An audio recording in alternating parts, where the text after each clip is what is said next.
Good evening. Thousands of New Mexico jobs lost. More thousands in danger. It is not some dramatic layoff. It started as a trickle, became a flood, and may soon be a tidal wave. News 13's Michael Herzenberg is live in the Newsplex. Dick, these are great jobs. They pay between $15 and $35 an hour, and the economic storm is sweeping them away. We were erosion control.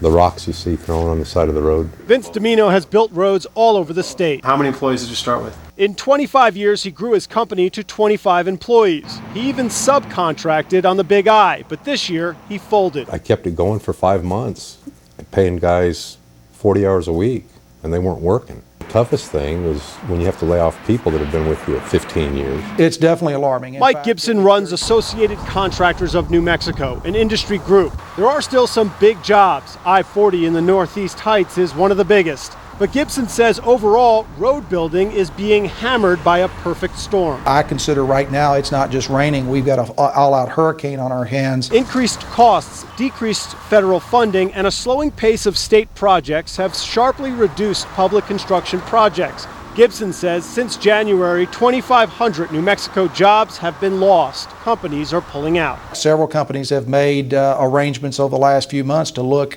at doing business in other states. And Governor Richardson recently announced that because of state budget problems, he will cut capital projects. If that happens, more jobs will go. We are projecting that this could triple by this time next year if the trend continues, and that we were caught flat-footed. There just wasn't enough highway work out there for us to participate.